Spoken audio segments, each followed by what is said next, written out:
マスクドスーパースター。マスクドスーパースターは流星仮面の異名を持ち、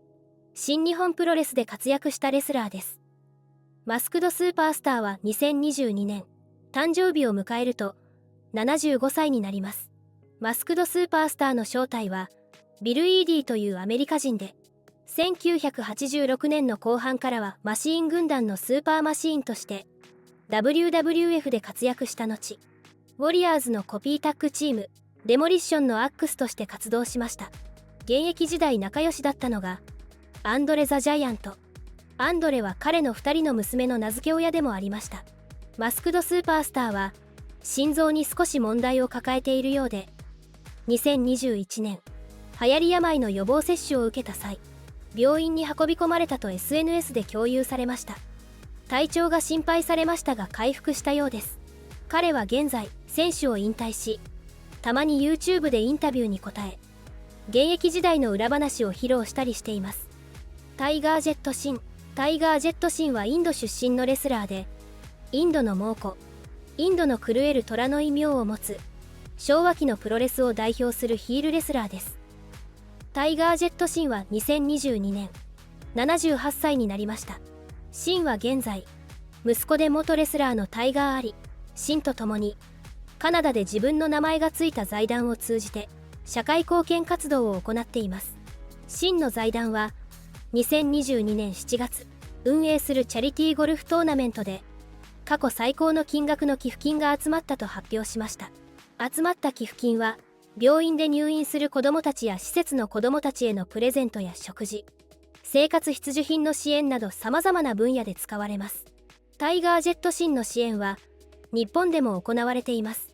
2021年3月、シンは東日本大震災で被災した子どもたちへの支援などの取り組みに対して、カナダで日本の総領事から表彰されました。シンは復興支援のために、リストバンドを作成し、その売り上げを寄付するといった活動を行っていたのです。シンは、支援を続けていくとコメントしました。スコット・ノートン。スコット・ノートンは潮流の異名を持つ、新日本プロレスで活躍したアームレスリング出身の怪力レスラーです。スコット・ノートンは2022年、62歳になりました。現在スコット・ノートンはセミリタイア状態ですが、レジェンドとして不定期でプロレスに参加しています。彼のツイッターを覗いてみると、ファンが自分と一緒に写真を撮った投稿をリツイートしていて、写真からファンを大切にしていることがよくわかります。2019年5月、長年のファンであるアダム・ランディスの協力を得て、自伝を発売しました。ノートンは日本で大活躍したレスラーですが、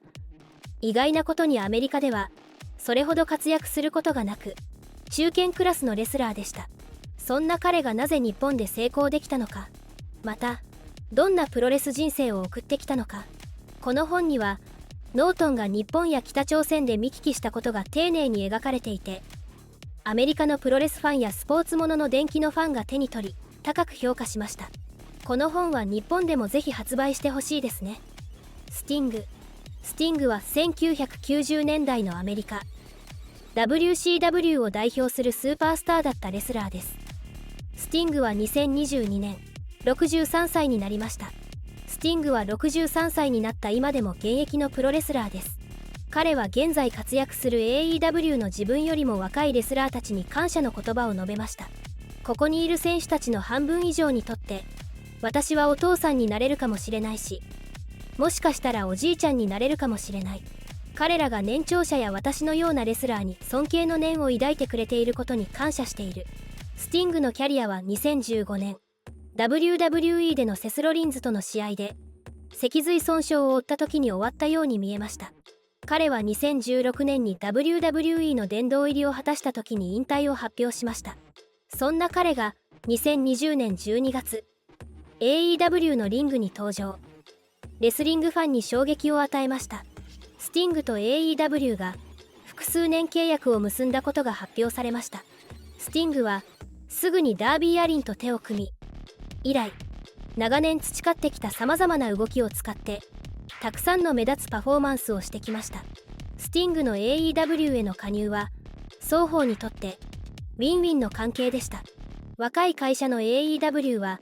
プロレス界のレジェンドの存在から恩恵を受け、スティングは自らのリングキャリアを自らの意思で終えることができるからです。 WWE はスティングに対して大した計画を持っていませんでした。スティーブ・オースティン、ザ・ロック、ハルク・ホーガン、リック・フレア、ショーン・マイケルズ、ブレット・ハートなど数えきれないほどのレジェンドがいるからです。 WWE にとってスティングは単なる駒の一つ。スティングはプロレス界の伝説と呼ぶにふさわしい終わり方で自分のキャリアを締めくくることができるのです。ジョニー・エース。ジョニー・エースは2022年60歳になりました。ジョニー・エースはロードウォリアーズのアニマルの弟で全日本プロレスで活躍したレスラーです。プロレス引退後 WWE の経営幹部として活躍していましたが2022年8月9日 WWE を解雇されました。ジョニー・エースは WCW を経て WWE に入社、選手を統括するタレント部門の責任者を務めていましたが今年6月米ウォール・ストリート・ジャーナルで会長のビンス・マクマホンが元女性社員との不倫関係を終わらせるため口止め料を支払ったと報じられた際、ジョニー・エースも同じ女性と付き合っていたと伝えられていました。この問題を受け2人は WWE の取締役会の調査を受けていました。マクマホンは会長兼 CEO 職を辞任し WWE から引退しました。ジョニー・エースも休職したと報じられていましたがクビになったのでした。ダニー・スパイビー。ダニー・スパイビーは2022年誕生日を迎えると70歳になります。2022年7月 WWE でビッグ E のリングネームで活躍するレスラーエッド・レユエンはツイッターにダニー・スパイビーとのツーショット写真を公開しました。スパイビーによくジムで会うビッグ E は勇気を出して写真をお願いしたとのこと。そこには元気そうなスパイビーの姿が写っていました。スパイビーは薬物とアルコール中毒で苦しんでいた時期がありましたが今は克服しているようです。全日本プロレスでハンセン、ウィリアムス、ゴディと共に最強外国人の一人として活躍した彼は怪我のため1995年に引退しました。スパイビーは故郷のフロリダ州タンパに戻り家族が経営する会社を引き継ぎました。その後会社を売却しフロリダの飲食チェーンのアンバサダーをしていました。スタイナーブラザーズ。スタイナーブラザーズは兄リック・スタイナーと弟スコット・スタイナーの兄弟タッグチームです。兄のリックは2022年61歳に、弟のスコットは60歳になりました。2022年4月1日、スタイナーブラザーズは WWE 殿堂に迎えられました。殿堂入り式典ではリックの息子で現在 NXT の選手であるブロン・ブレーカーが彼らを史上最高のタッグチームと呼び称えました。スタイナーブラザーズはタッグチーム全盛時代に登場したコンビで数々の合体技で観客の度肝を抜きました。この2人に最も大きな影響を与えたのがロードウォリアーズでした。かつてリック・スタイナーはインタビューでこんなことを語っています。ウォリアーズの登場は革命的だった。入場曲アイアンマンが最高だよね。そしてフェイスペイントに筋骨隆々の体。もうあれを見せられたら自分たちは全く違う何かをやらないといけないと考えたよね。ウォリアーズの合体技からインスピレーションを受けて作った技もあるよ。この2つのチームは最高でしたね。ジャイアント・キマラ。ジャイアント・キマラは2022年58歳になりました。キマラは生存はしているようですがどこで何をやっているのかは不明です。2004年に IWA ジャパンに参戦したのを最後にリングには上がっていないようです。ちなみにキマラは2人いるのですがよく分かっていない人のために解説しておきましょう。キマラは初代キマラと2代目キマラがいます。全日本プロレスに2人が同時に参戦していた時期があり初代キマラはキマラ1、2代目キマラはキマラ2と呼ばれていました。その後初代が WWF と契約しアメリカが主戦場となりました。そうしているうちに天竜が全日本を独立しSWS を立ち上げると SWS は WWF と提携し WWF 所属の初代がジャイアントキマラのリングネームで SWS のリングに上がりました。全日本に残ったキマラ2も全日本ではキマラが自分だけとなったためジャイアントキマラにリングネームを変更。こうして全く同じリングネームのレスラーが2人誕生することになったのでした。さらにややこしいことに、初代キマラはアメリカではカマラのリングネームを使っていて、カマラと呼ばれたりキマラと呼ばれたりもします。初代は2011年糖尿病となり両足を切断。その後2020年8月流行り病で70歳で亡くなったのでした。サルマン・ハシミコフ。サルマン・ハシミコフは旧ソビエト連邦出身のプロレスラーで、レッドブル軍団のリーダー格、第5代 IWGP ヘビー級王者です。サルマン・ハシミコフは2022年69歳になりました。ハシミコフは SNS をやっていないため最新の情報は分かりませんが、彼は健在です。